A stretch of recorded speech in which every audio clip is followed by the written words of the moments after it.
Hello friends, welcome to coordinate academy. आज हम लोग पढ़ने वाले हैं सेक्शन फार्मूला। इसके पहले हम लोगों ने कोऑर्डिनेट ज्योमेट्री के डिस्टेंस फार्मूला के कॉन्सेप्ट को और उससे बनने वाले एक टाइप के क्वेश्चंस को पढ़ लिए थे। ठीक है, अभी उसके बाद भी कई सारे टाइप के क्वेश्चंस को लगाया जाएगा। फिलहाल आज हम लोग इसका जो सेकंड पार्ट है सेक्शन फार्मूला को किस तरीके से प्रूफ करते हैं उसका कंसेप्ट आज आपको सिखाया जाएगा इस वीडियो में। ठीक है, तो वीडियो को पूरा जरूर देखिए। सब लोग जानते होंगे सेक्शन फार्मूला, तो सब लोग रटे होंगे। ठीक है, लेकिन वो प्रूफ कैसे होता है उसे एक बार आप लोग को जानना जरूरी है। ठीक है, तो आइए हम लोग प्रूफ करते हैं सेक्शन फार्मूला को। ठीक है, तो देखिए सेक्शन फार्मूला में सबसे पहले तो पता होगा कि हम लोग को ये पता है कि अगर सपोज करिए ये कोई एक लाइन दिया हुआ है। ठीक है, ये कोई एक लाइन है। सपोज करते हैं इसका पॉइंट ए है और इसका पॉइंट बी है। यहाँ दे दिया x1, y1 और इसका कोऑर्डिनेट दे दिया x2, y2। ठीक है, ये दे दिया कोऑर्डिनेट। अब यहाँ पर कोई एक P पॉइंट है, इसका कोऑर्डिनेट है x, y। ठीक, अगर हम लोग बोले कि ये जो AP है और ये जो BP है ये किसी रेशियो में डिवाइड हो रहे होंगे, मतलब कि अगर हम बोले ये कोई लाइन है तो डिवाइड हो रहा होगा किसी रेशियो में। सपोज करिए ये 5 यूनिट हो सकता है, तो ये हो सकता है 4 यूनिट, कुछ भी हो सकता है। ये 3 यूनिट हो सकता है, तो ये हो सकता है, ये मतलब मिलाकर 9 हो रहा है, तो ये 3 होगा, तो ये कितना हो सकता है, ये होगा 6। ठीक है, और क्या हो सकता है, बहुत रेशियो डिवाइड कर सकते हैं। जैसे अगर हम बोले कि इसे अगर 2 यूनिट में रखना होगा तो इसको किस यूनिट में रखना होगा। जैसे ये डिवाइड किया जा रहा है तो रेशियो तो बहुत सारा हो सकता है। अगर ये 2 होगा तो ये 7 होगा। ठीक है, उसी तरीके से अगर मैं बोल रहा हूँ कि ये m रेशियो डिवाइड हो रहा है और ये n रेशियो डिवाइड, रेशियो कुछ भी हो सकता है, रेशियो हमको पता नहीं है, इसीलिए हम लोग इन जनरल m/n में अगर किसी लाइन को डिवाइड करें, ठीक है, जिसका पॉइंट क्या है, P है, P का कोऑर्डिनेट कितना दे दिया x, y। ये मिड पॉइंट नहीं है, मतलब देखने से लग रहा होगा मिड पॉइंट, लेकिन मिड पॉइंट में नहीं है। हो सकता है इक्वल पार्ट में भी डिवाइड करें, मतलब ये हो सकता है आपका अगर पूरा 10 होता तो ये 5 और ये 5 होता। ठीक है, तो ये कुछ भी हो सकता है। ठीक है, कि कितने रेशियो डिवाइड कर रहा है, तो इसके हेल्प से ये जो x का कोऑर्डिनेट बनता है, ये जो x का कोऑर्डिनेट बनता है उसको हम लोग यहाँ पे समझने वाले हैं। तो देखिए आवाज आ रही होगी प्रॉपर। ठीक है, फिर भी एक बार चेक कर लेते हैं। तो इसके हेल्प से हम लोग समझने वाले हैं कि यहाँ पर ये जो P है, P में x का कोऑर्डिनेट कितना होगा। तो देखिए x का कोऑर्डिनेट होता है mx2 प्लस mx1 अपॉन में m प्लस n। क्लियर है, और दूसरा y का जो वैल्यू आएगा उसे लिखेंगे my2 प्लस ny1 अपॉन में m plus n। These are the coordinate of P, मतलब x एंड x, y, मतलब P का कोऑर्डिनेट अगर ये m रेशियो में, ये n रेशियो में डिवाइड अगर कोई लाइन हो रहा है तो इसका जो कोऑर्डिनेट होगा वो कोऑर्डिनेट कितना होगा, x की वैल्यू के लिए ये फार्मूला लगेगा, मतलब mx2 प्लस nx1 अपॉन में m प्लस n, और y की वैल्यू के लिए my2 प्लस ny1 अपॉन में m प्लस n। अब आवर क्वेश्चन इज ये प्रूफ कैसे होगा, ये आया कैसे। ठीक है, तो इसे हम लोग प्रूफ करने जा रहे हैं। ठीक है, तो नाउ इसे मैं इरेज कर दे रहा हूँ, इसके बाद हम लोग इसको समझते हैं कि ये प्रूफ होगा कैसे। ठीक है, तो देखिए सबसे पहले तो हम लोग एक कार्टेशियन प्लेन ड्रॉ करेंगे। यहाँ पर ये सपोज कर लीजिए x डैश है और यहाँ से y o और ये हो गया y डैश। ठीक है, ये कार्टेशियन प्लेन है। इसमें मैं बोल दे रहा हूँ कि ये कोई लाइन है। ठीक, ये कोई लाइन है, यहाँ से इरेज करते हैं, ये कोई लाइन हो गया, ये विजुअल हो रहा होगा। अब इसमें मैं सपोज कर रहा हूँ कि ये A पॉइंट है और ये B पॉइंट है। ठीक है, अच्छा यहाँ पर इसमें कोई एक और पॉइंट है, वो है P, जो AB पॉइंट को इस रेशियो में डिवाइड कर रहा है, m/n रेशियो में इसको ये डिवाइड कर रहा है। ठीक है, ये क्लियर हो गया होगा। ये लेंथ m है और ये कितना लेंथ हो गया n। इस रेशियो में इस AB लेंथ को डिवाइड किया जा रहा है। अब ये m कुछ भी हो सकता है, मैं आपको बताया हूँ। ठीक है, m कुछ भी हो सकता है, ये क्लियर हो रहा होगा। ये पॉइंट A है और ये पॉइंट B है, और ये पॉइंट क्या हम लोग समझे हैं, दैट इज P। क्लियर है, अब इसका जो कोऑर्डिनेट है, इसका कोऑर्डिनेट मैं बता दे रहा हूँ, ये होगा x1, y1 लेट से, और इसका क्या होगा x2, y2। क्लियर है, और इसका कोऑर्डिनेट होगा x, y। ठीक है, अच्छा इसके बाद देखिए इसे मैं यहाँ लिख रहा हूँ, ठीक है, ताकि हमें फिगर बनाना होगा तो इसका कोऑर्डिनेट यहाँ लिख रहा है x1 कॉमा, ये कॉमा है x1 कॉमा y1, ठीक है। अब देखिए ये हो गया इसका कोऑर्डिनेट। अब यहाँ से एक लाइन ड्रॉ करेंगे, ये सारा कंस्ट्रक्शन के लिए किया जा रहा है, ये सारा कंस्ट्रक्शन का पार्ट है। यहाँ से भी एक लाइन ड्रॉ करेंगे, ये भी एक लाइन ड्रॉ करेंगे, ये सारा कंस्ट्रक्शन का पार्ट है, ठीक है। क्योंकि किसी भी चीज को प्रूव करने के लिए हमें कंस्ट्रक्शन करना पड़ता है। और यहाँ से भी एक हम लोग परपेंडिकुलर लाइन यहाँ से ड्रॉ करेंगे। तीनों ही क्या है, परपेंडिकुलर लाइन है, ठीक है। ये तीनों क्या है, परपेंडिकुलर है किस पर, x o x dash, that is x dash, ठीक है। अब यहाँ से भी हम लोग इस पे परपेंडिकुलर ड्रॉ करेंगे, इसे भी यहाँ पर ये क्या किया गया, मिला दिया गया, ठीक है। अब इसका कुछ नेमिंग कर लेते हैं। नेमिंग में ये L, ये N और ये M लिख देते हैं, और इसका नाम हम लोग R और ये S, ठीक है, कुछ भी लिख देते हैं। ये R हो गया और ये S हो गया। इसे इसे यहाँ मिलाते हैं, और परपेंडिकुलर ये वाला यहाँ होगा, ये यहाँ होगा, मैं यहाँ लिख दिया था, मुझे लगा ट्रायंगल ही बन रहा है, तो ये हो गया। इसको इससे मिलाते हैं, ठीक है, ये आपको क्लियर हो रहा होगा। और इसका नेमिंग कर देते हैं ये S, और इस पॉइंट का नाम क्या हो गया, R। ये क्लियर हो गया होगा। अब देखिए इसे हमें प्रूफ करना है कि ये P का कोऑर्डिनेट जो हम लोग सपोज क्या किए हैं, x, y, ये P का कोऑर्डिनेट है। x की वैल्यू और y की वैल्यू जो अभी मैं लिखा था वो आएगा कैसे, ठीक है, mx2 plus nx1 upon m plus n, और y की वैल्यू भी जो लिखा था वो आएगा कैसे। तो देखिए ये फिगर आपको क्लियर हो रहा होगा कि यहाँ पर देख रहे हैं आपको दो ट्रायंगल बन रहा है, एक यहाँ बन रहा है और एक यहाँ बन रहा है, ठीक है, क्लियर हो रहा होगा। अब इससे हम लोग क्या करेंगे कि देखिए मैं बोला कि since Pn is perpendicular to x dash, ठीक है, लिखेंगे यहाँ पर since Pr is perpendicular to x dash, x dash पर परपेंडिकुलर है, ठीक है। Pr के साथ और कौन परपेंडिकुलर है, Al भी परपेंडिकुलर किस पर है, x डैश पर, और Bm भी किस पर परपेंडिकुलर है, ये भी, ये परपेंडिकुलर का साइन है, इसे क्या बोलते हैं, परपेंडिकुलर मतलब 90 डिग्री। ये भी किस पर परपेंडिकुलर है, x डैश पर, क्लियर हो गया होगा। अब इसी तरीके से जो AR है वो Pn पर परपेंडिकुलर है, AR किस पर परपेंडिकुलर है, Pn पर, दैट इज Pn, क्लियर हो गया। कॉमा PS भी किस पर परपेंडिकुलर है, ये परपेंडिकुलर है Bm पर, B से M पर परपेंडिकुलर है, मतलब 90 डिग्री का एंगल ये भी क्या कर रहा है, फॉर्म कर रहा है। इतना बात क्लियर हो गया होगा। तो देखिए आप लोग पढ़े होंगे सिमिलरिटी पढ़े होंगे, अगर नहीं पढ़े होंगे तो मैं बता रहा हूँ। जैसे मैं बोलूँ कि ये दो ट्रायंगल है, ये दो ट्रायंगल है, ठीक है, अब देखने से एक जैसा लग रहा है, ठीक है। अब मैं कब कहूंगा कि ये वाला ट्रायंगल इसके क्या हो जाए, सिमिलर मतलब कि पूरी तरीके से देखने में इसका शेप सेम होगा, लेकिन साइज क्या होगा, डिफरेंट होगा। मतलब साइज भी सेम हो सकता है और congruent figure similar to each other, ठीक है। सारे कॉन्ग्रुएंट फिगर सिमिलर हो सकते हैं, लेकिन सारे सिमिलर फिगर कॉन्ग्रुएंट नहीं हो सकते हैं।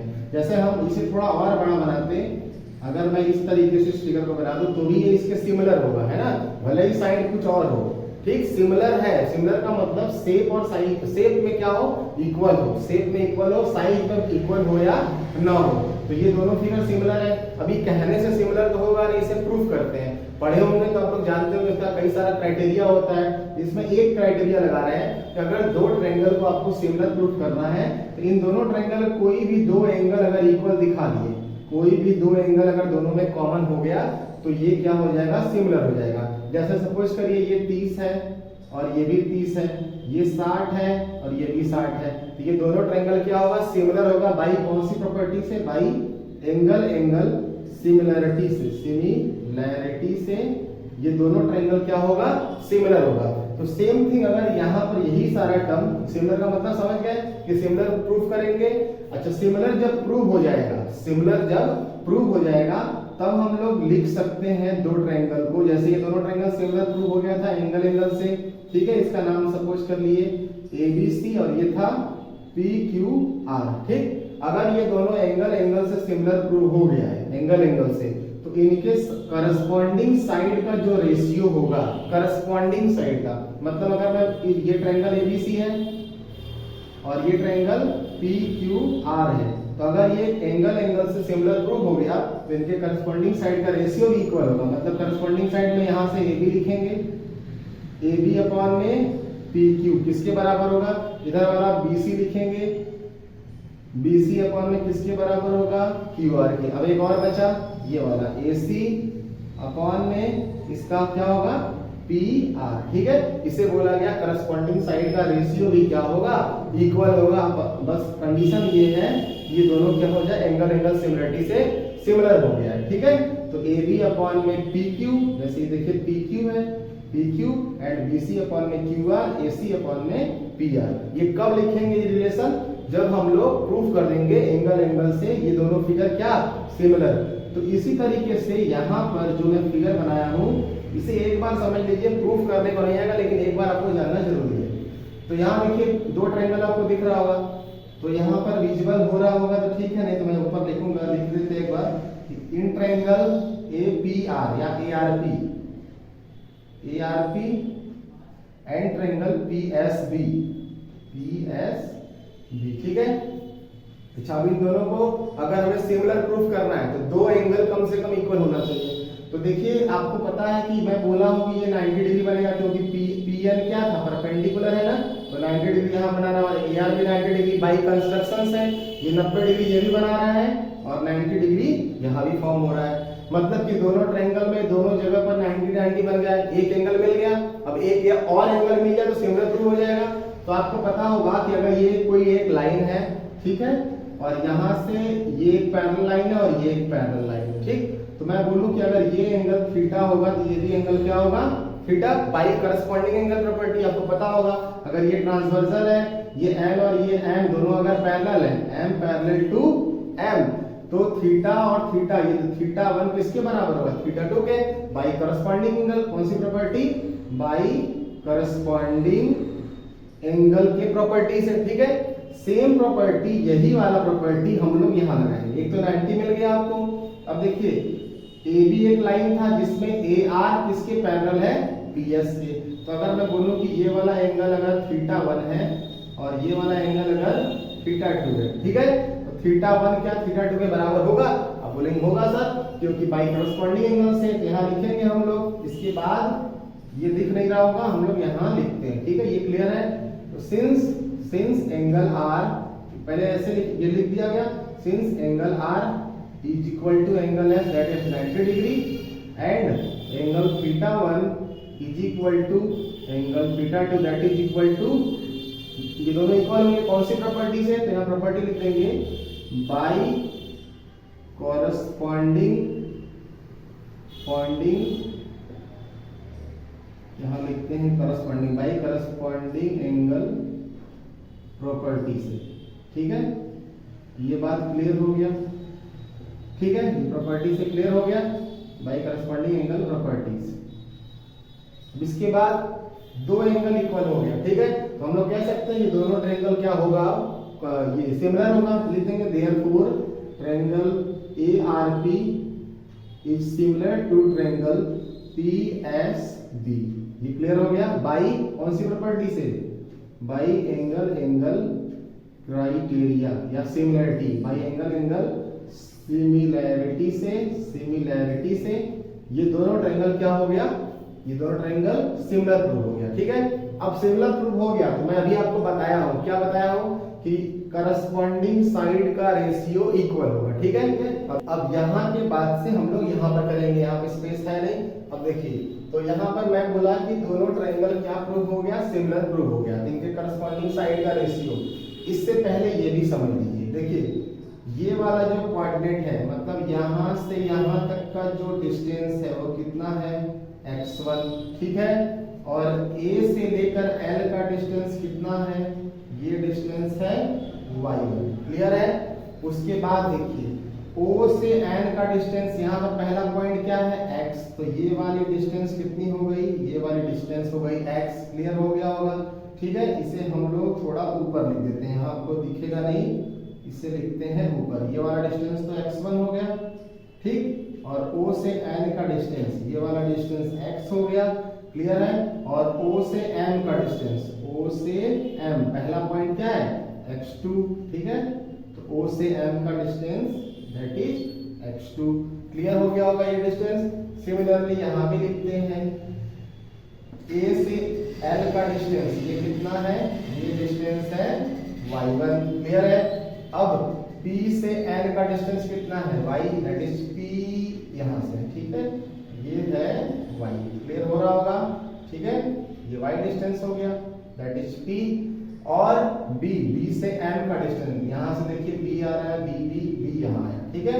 B का डिस्टेंस कितना है y2 दैट इज y2। ये क्लियर हो गया होगा, ठीक है। अब इसे हम लोग इसका यूज हम लोग यहाँ समझते हैं। ये क्लियर हो गया डिस्टेंस आपको, ये x1, ये वाली x और ये x2 कहाँ से कहाँ तक, O से M तक। अब यहाँ पर लिखेंगे कि सिंस ट्रायंगल कौन सा ट्रायंगल, ARP सिमिलर है किसके, ट्रायंगल PSB के, ये सिमिलर है। तो सिमिलर के अकॉर्डिंग इसके करस्पॉन्डिंग साइड का क्या होगा, रेशियो इक्वल होगा। तो लिखेंगे यहाँ पर कि AR अपॉन में PS किसके बराबर होगा, RP अपॉन में SB बराबर होगा ये वाला AP अपॉन में PB। ये क्लियर हो गया कि नहीं। इसे बोला गया करस्पॉन्डिंग साइड का रेशियो क्या है, ये इक्वल है। ये कब लिख पाए, जब दोनों ट्रायंगल को कॉन्ग्रुएंट प्रूफ कर दिए। अब देखिए AR अपॉन में PS की हमें वैल्यू चाहिए।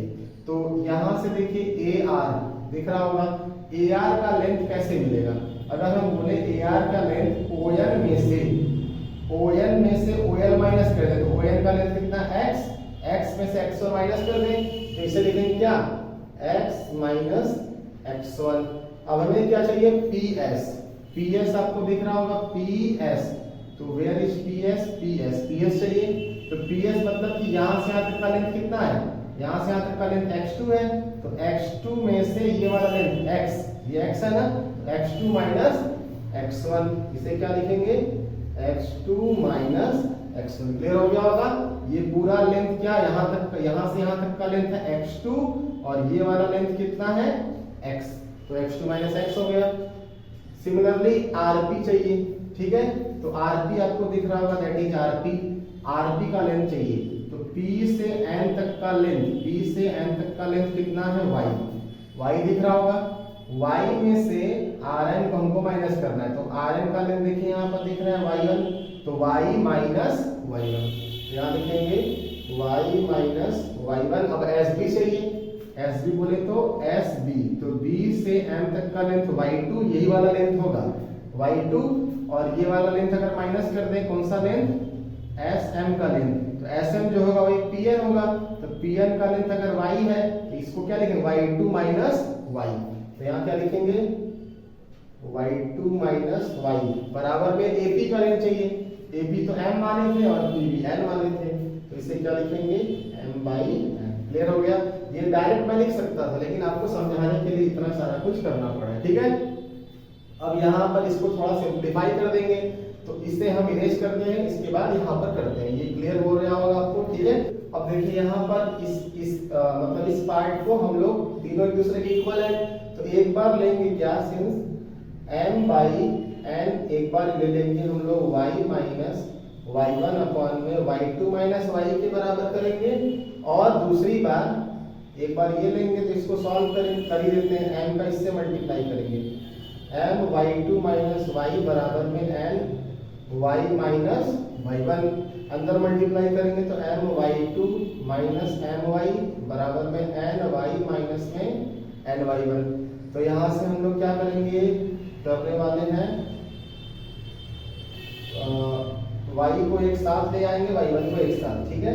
तो m y2 और ये हो जाएगा माइनस, इधर आएगा तो प्लस n y1 बराबर में ये n y है, y इस साइड जाएगा तो क्या होगा, प्लस m y। क्लियर हो गया। ये एक साइड गया, y को एक साइड भेजे हैं और y1 y2 को एक साइड ले आए। तो यहाँ से ये क्या हो गया, m y2 plus n y1, यहाँ से कॉमन क्या आ जाएगा y, तो ब्रैकेट में क्या बचेगा, m प्लस n। क्लियर है। तो y की वैल्यू यहाँ से क्या आ गई, दैट इज y बराबर में m y2 plus n y1। Upon में m प्लस n। क्या यही निकाले थे हम लोग? यानी कि y का कोऑर्डिनेट का अभी एक वैल्यू आया है ना, जैसे ये पॉइंट था, ये पॉइंट में a था और ये b था और ये p, इसमें x भी था y भी था। ये था x1, y1, ये क्या था x1, y1 that is x1, और ये क्या था x2, y2, x2, y2, ठीक है, x1, y1 और x2, y2। ये क्लियर हो गया होगा। हमें इसका कोऑर्डिनेट चाहिए था तो y हम लोग फाइंड आउट कर लिया, अब x फाइंड आउट करना है तो लिखेंगे इसके बाद हम लोग कौन सा वैल्यू, अब यहाँ पर ये किसके इक्वल होगा, इसके भी इक्वल होगा, ठीक है। नाउ m बाई n किसके बराबर होगा, x माइनस x1 अपॉन में x2 माइनस x1। क्लियर हो गया। तो यहाँ से इसका मल्टीप्लाई करेंगे, m x2 माइनस x1 बराबर n x माइनस x1। अब यहाँ से अंदर मल्टीप्लाई करेंगे, m x2 मल्टीप्लाई करेंगे तो क्या आएगा, m x2 minus m x1 equal to nx minus nx1, ठीक है। अब क्या करने वाले हैं कि x को एक साइड ले जाएंगे, ठीक है। तो यहाँ से देखिए क्या करने वाले हैं, m x2 हो गया और ये है x माइनस x1, यहाँ क्या था, ये x1 नहीं है, केवल x है, ये क्या है, केवल x, ठीक है। वो मिसप्रिंट हुआ था, x2 माइनस x की लेंथ था, ठीक है। तो ये होगा क्या x, तो इसे x करेंगे और मल्टीप्लाई किए, अब हम लोग क्या करेंगे, mx2 माइनस इधर आएगा तो क्या होगा प्लस nx1 बराबर में nx, ये इस साइड जाएगा तो क्या होगा प्लस mx। क्लियर हो गया।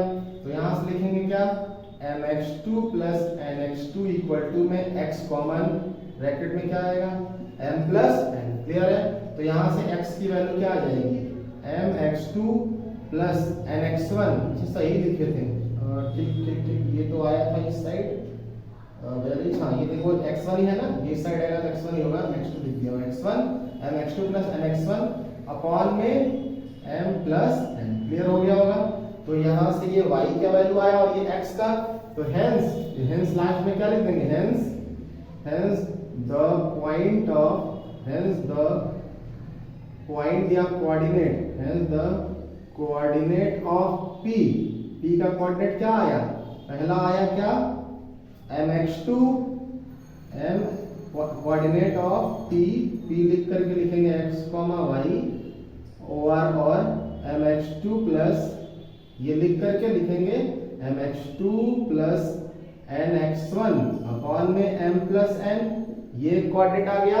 और दूसरा कोऑर्डिनेट क्या आया, दूसरा कोऑर्डिनेट आया my2 प्लस ny1 अपॉन में m plus n। These are the coordinate of p। तो क्लियर हो गया। इसी को हम लोग क्या बोलते हैं, सेक्शन फॉर्मूला, ठीक है।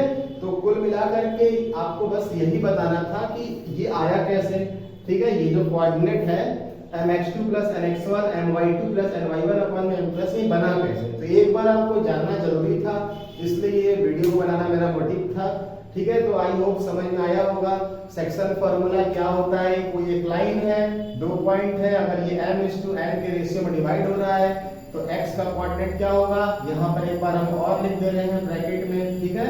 ये ब्रैकेट में एक बार और लिख दे रहे हैं कि x का जो कोऑर्डिनेट होगा mx2 प्लस nx1 अपॉन में m प्लस n, और y का कोऑर्डिनेट होगा my2 प्लस ny1 अपॉन में m plus n। That is the section formula, ठीक है।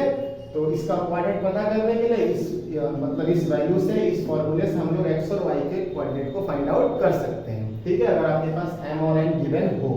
क्लियर हो गया। अच्छा, इसके बाद अब आपका मिड पॉइंट फार्मूला बनता है, ठीक है। मिड पॉइंट फार्मूला भी इसी के बाद जस्ट हम लोग समझ रहे हैं, इससे मैं फिनिश कर रहा हूं। ये क्लियर हो गया होगा। That is called section formula. इसी को क्या बोला गया, दैट इज सेक्शन फार्मूला, ठीक है। ये कैसे प्रूव हुआ, प्रूव क्लियर हो गया होगा। इसी के बाद जस्ट हम लोग अब ये मिड पॉइंट फार्मूला को समझ लेते हैं। वो भी आसान है, तुरंत समझ लेते हैं। इसे मैं इरेज कर ले रहा हूं। अब देखिए मिड पॉइंट फार्मूला किस तरीके से बनेगा, उसे हम लोग समझते हैं। मिड पॉइंट फार्मूला, ठीक है। Mid point formula, mid point formula भी सेम इसी के तरीके से बनेगा। बस इसमें आपको देखिए करना क्या है, हमें पता है कि ये एक पॉइंट ए है और ये एक पॉइंट बी है और यहाँ एक पॉइंट बी है। अभी तक क्या होता था कि इसका रेशियो कुछ भी हो सकता था, ये 4, ये 5, ये 6, ये 7, कुछ भी हो सकता था रेशियो। डोंट नो क्या हो सकता है। अगर मैं बोलूं कि ये P एक ऐसा पॉइंट है जो यहाँ से भी इक्वल डिस्टेंस पर है और यहाँ से भी इक्वल डिस्टेंस पर है, मतलब x1, y1 से भी इक्वल डिस्टेंस पर है, x2, y2 से भी इक्वल डिस्टेंस पर है और इसका कोऑर्डिनेट है x, y। क्लियर है? तो ये वाला डिस्टेंस जो होगा, मतलब अगर ये डिस्टेंस m है और ये डिस्टेंस n है तो m बराबर n होगा। क्या होगा? दैट इज m बराबर n। कब? जब p मिड पॉइंट हो, when p is mid point, when p is mid point, मतलब p जब मिड पॉइंट पर हो, mid point of AB, mid point of AB, अगर p मिड पॉइंट है AB का, तब के केस में n किसके बराबर हो जाएगा? n के। तो बस सेक्शन फार्मूला में थोड़ा सा आपको क्या करना है, अपडेट करना है, यही कि जहां पर n होगा वो n के बराबर हो जाएगा। तो mx2 प्लस x1 की जगह क्या हो जाएगा, ये n की जगह क्या होगा, m, x1 तो वही रहने वाला है, नीचे बस n की जगह m कर देते हैं, या m को n कर देते हैं या n को m कर देते हैं, ठीक है, दोनों एक दूसरे के इक्वल है। और इसमें y बराबर m y2 plus m y1, यहाँ भी रिप्लेस हो जाएगा mn में, that is m plus m, ऊपर से m कॉमन लेंगे तो क्या आएगा, x2 प्लस x1 अपॉन में 2m, क्लियर हो गया, m और m जोड़ेंगे, यहां से भी m कॉमन आएगा, y2 प्लस y1 अपॉन में m plus m, that is 2m, m से m कैंसिल आउट हो गया, ठीक है। तो यहां से मिड पॉइंट फार्मूला क्या बना, यहां पर तो दिख नहीं रहा होगा, इसको हम लोग यहां लिख देते हैं। तो दैट इज वैल्यू क्या आ गई x की वैल्यू आई, x की वैल्यू आई x2 प्लस x1 अपॉन में 2, ठीक है, और y की वैल्यू क्या आ गई, y2 प्लस y1 अपॉन में 2, that is the mid point formula. कब? जब आपको दिया रहे कि P is the mid point of AB, ठीक है, m और n का डिस्टेंस यदि बराबर हो, ये भी सेम हो, ये भी सेम हो, तब मिड पॉइंट के लिए हम लोग इसका कोऑर्डिनेट निकालने के लिए हम लोग कौन सा फार्मूला यूज करेंगे, that is x2 plus x1 upon में 2 एंड y बराबर y2 प्लस y1 अपॉन में 2। इसी को क्या बोला गया, that is called mid point formula, इसको बोला गया मिड पॉइंट फार्मूला, ठीक है। इसी के हेल्प से हम लोग कोई P के कोऑर्डिनेट को फाइंड आउट कर लेंगे। तो आई होप आपको अच्छा लगा होगा, ठीक है। तो वीडियो अच्छा लगे तो लाइक करें एंड सब्सक्राइब करें। इसी तरीके के वीडियो को, कॉन्सेप्ट को समझने के लिए हमारे चैनल से जुड़े रहिए। तब तक के लिए थैंक यू। जय हिंद, जय भारत।